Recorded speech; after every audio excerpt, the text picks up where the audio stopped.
Allow me to start this talk with a question to everyone. You know that all over the world, people fight for their freedom, fight for their rights.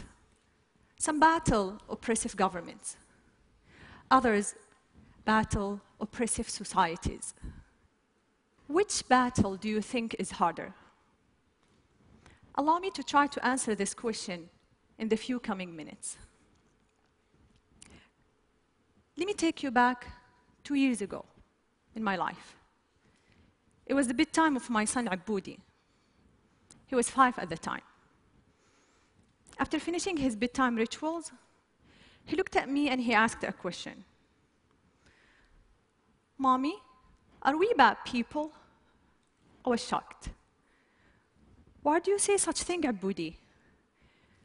Earlier that day, I noticed some bruises on his face when he came from school. He wouldn't tell me what happened.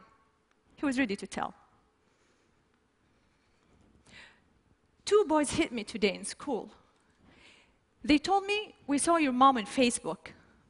You and your mom should be put in jail. I've never been afraid to tell Aboudi anything. I've been always a proud woman of my achievements. But those questioning eyes of my son were my moment of truth, when it all came together. You see, I'm a Saudi woman who've been put to jail for driving a car in a country where women are not supposed to drive cars. Just for giving me his car keys, my own brother was detained twice, and he was harassed to the point he had to quit his job as a geologist, leave the country with his wife and 2-year-old son. My father had to sit in a Friday sermon listening to the imam, condemning women drivers and calling them prostitutes, amongst tens of worshippers. Some of them are friends and family of my own father. I was faced with organized defamation campaign in the local media, combined with false rumors shared in family gatherings, in the streets, and in schools. It all hit me. It came into focus that those kids were not meant to be rude to my son. They were just influenced by the adults around them. And it wasn't about me.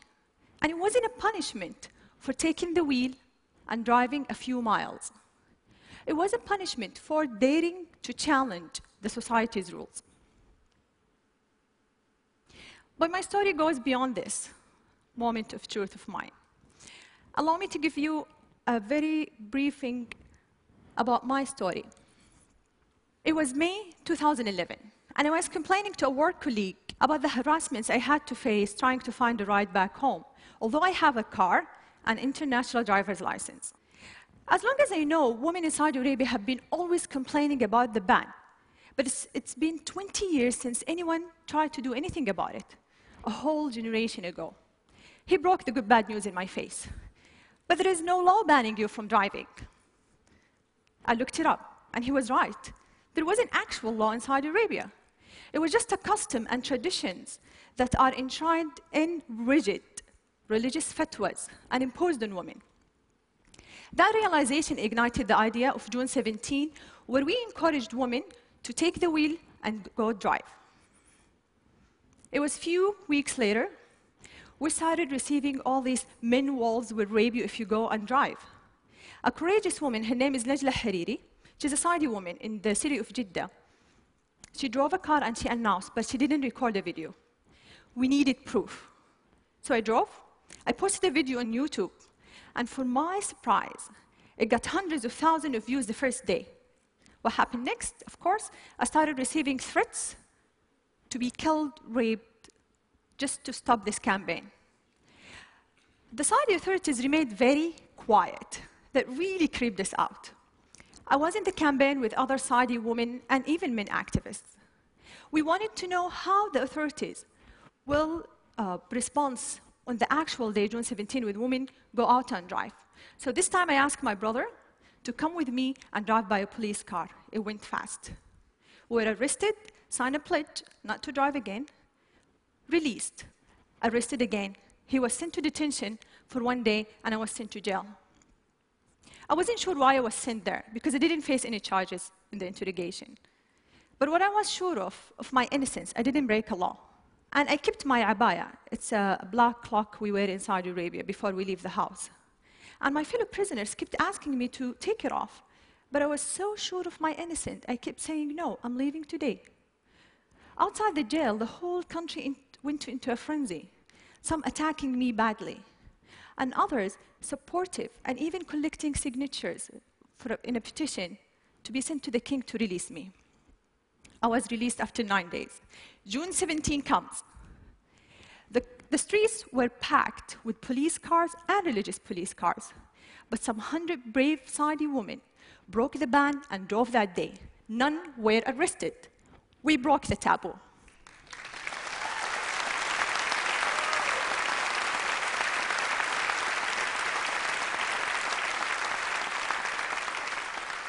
So I think by now, everyone knows that we can drive, or women are not allowed to drive in Saudi Arabia, but maybe few knows why.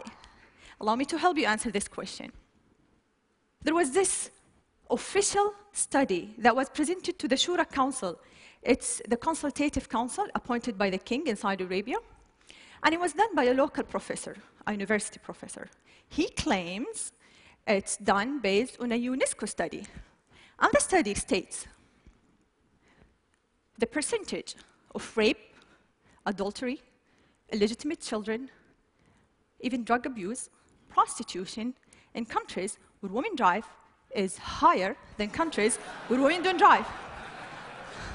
I know, I was like this, I was shocked. I was like, we are the last country in the world where women don't drive. So if you look at the map of the world, that only leaves 2 countries, Saudi Arabia and the other society is the rest of the world. We started a hashtag on Twitter mocking the study, and it made headlines around the world. And only then we realized it's so empowering to mock your oppressor. It strips it away of his strongest weapon, fear. This system is based on ultra-conservative traditions and customs, deal with women as they are inferior, and they need a guardian to protect them. So they need to take permission from this guardian, whether verbal or written, all their lives. We're minors until the day we die. And it becomes worse when it's enshrined in religious fatwas based on wrong interpretation of the Sharia law or the religious laws. What's worse, when they become codified as laws in the system, and when women themselves believe in their inferiority, and they even fight those who try to question these rules. So for me, it wasn't only about these attacks I had to face. It was about living 2 totally different perceptions of my personality, of my person. The villain back in my home country, and the hero outside. Just to tell you, 2 stories happened in the last 2 years. One of them is when I was in jail. I'm pretty sure when I was in jail, everyone saw titles in the international media, something like this. During these 9 days I was in jail. But in my home country, it was a totally different picture. It was more like this. Manal Sharif faces charges of disturbing public order and inciting women to drive. I know. Manal Sharif withdraws from the campaign. It's okay. This is my favorite. Manal Sharif breaks down and confesses foreign forces incited me. And it goes on, even trial and flogging me in public. So it's a totally different picture. I was asked last year to give a speech in Oslo Freedom Forum. I was surrounded by this love and support of people around me, and they looked at me as an inspiration. At the same time, I flew back to my home country. They hated that speech so much, the way they call it a betrayal to the Saudi country and the Saudi people, and they even started a hashtag called Oslo Traitor on Twitter. Some 10,000 tweets were written in that hashtag. While the opposite hashtag, Oslo Hero, there was like a handful of tweets written. They even started a poll. More than 13,000 voters answered this poll, whether they considered me traitor or not after that speech. 90% said yes, she's a traitor.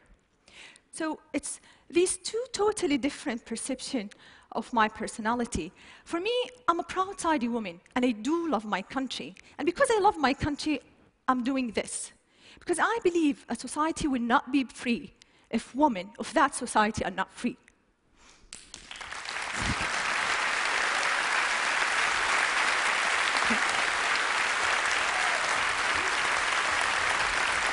Thank you. Thank you, thank you, thank you, thank you.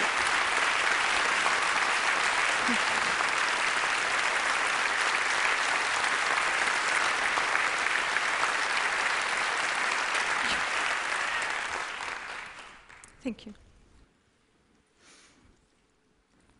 But you learn lessons from these things that happen to you. I learned to be always there. The first thing I got out of jail, of course, after I took a shower, I went online. I opened my Twitter account and my Facebook page.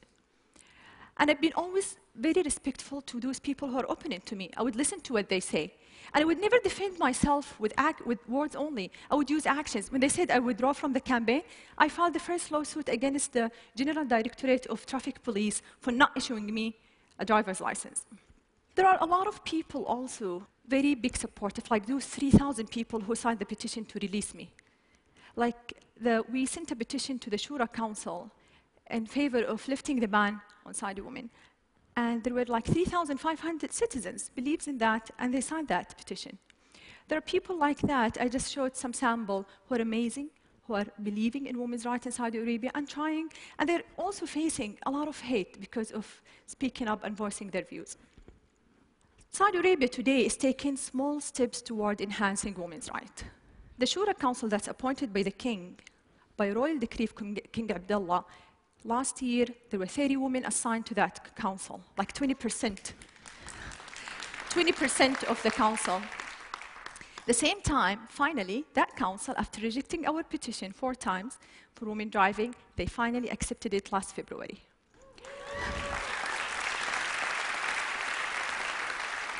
After being sent to jail, or sentence lashing, or sent to a trial, the spokesperson of the traffic police said, we will only issue traffic violation for women drivers. The Grand Mufti, who is the head of the religious establishment in Saudi Arabia, he said it's not recommended for women to drive. It used to be haram, forbidden by the previous Grand Mufti. So for me, it's not about only these small steps. It's about women themselves. A friend once asked me, she said, so when do you think this woman driving will happen? I told her, only if women stop asking when and take action to make it now. So it's not only about the system, it's also about us women to drive our own life, I'd say. So I have no clue really how I become an activist. And I don't know how I became one now. But all I know and all I'm sure of in the future, when someone asks me my story, I will say, I'm proud to be amongst those women who lived the ban, fought the ban, and celebrated everyone's freedom. So, the question I started my talk with, who do you think is more difficult to face, oppressive governments or oppressive societies? I hope you find clues to answer that from my speech. Thank you, everyone.